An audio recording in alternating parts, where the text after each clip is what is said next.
حضرت عبادہ بن صامت رضی اللہ عنہ بیان کرتے ہیں، رسول اللہ صلی اللہ علیہ وآلہ وسلم نے جبکہ آپ کے صحابہ کرام کی ایک جماعت آپ کے ارد گرد تھی، فرمایا تم اس بات پر میری بیعت کرو کہ تم اللہ کے ساتھ کسی کو شریک نہیں بناؤ گے، تم چوری کرو گے نہ زنا کرو گے، تم اپنی اولاد کو قتل کرو گے اور نہ اپنی طرف سے کسی پر بہتان لگاؤ گے، اور نہ ہی معروف میں نافرمانی کرو گے۔ بس تم میں سے جو شخص یہ عہد وفا کرے گا تو اس کا اجر اللہ کے ذمے ہے، اور جس نے ان میں سے کسی چیز کا ارتکاب کیا اور اسے دنیا میں اس کی سزا ملے گی تو اس کے لیے کفارہ ہے، اور جس نے ان میں سے کسی چیز کا ارتکاب کیا پھر اللہ نے اس کی پردہ پوشی فرمائی تو اس کا معاملہ اللہ کے سپرد ہے، اگر وہ چاہے تو اس سے درگزر فرمائے اور اگر چاہے تو اسے سزا دے۔ بس ہم نے اس پر آپ کی بیعت کر لی۔ حضرت انس رضی اللہ عنہ سے روایت ہے کہ نبی صلی اللہ علیہ وآلہ وسلم سواری پر تھے جبکہ معاذ رضی اللہ عنہ آپ کے پیچھے بیٹھے تھے۔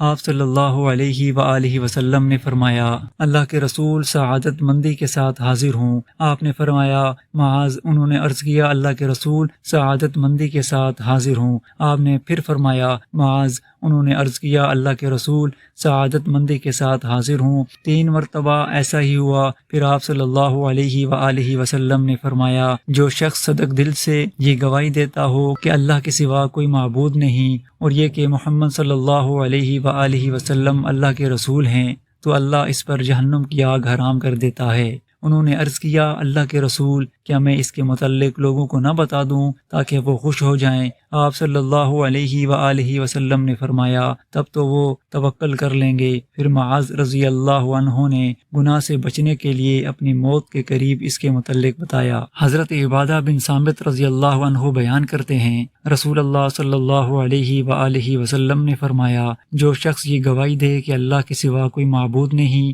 وہ یکتا ہے، اس کا کوئی شریک نہیں، اور یہ کہ محمد صلی اللہ علیہ وآلہ وسلم اس کے بندے اور اس کے رسول ہیں، اور یہ کہ عیسیٰ اللہ کے بندے، اس کے رسول اور اس کی باندی کے بیٹے ہیں، اس کا کلمہ ہیں جیسے اس نے مریم کی طرف ڈالا اور اس کی طرف ایک روح ہیں، جنت اور جہنم حق ہیں، اللہ اس شخص کو جنت میں داخل فرمائے گا خواہ اس کے اعمال کیسے بھی ہوں۔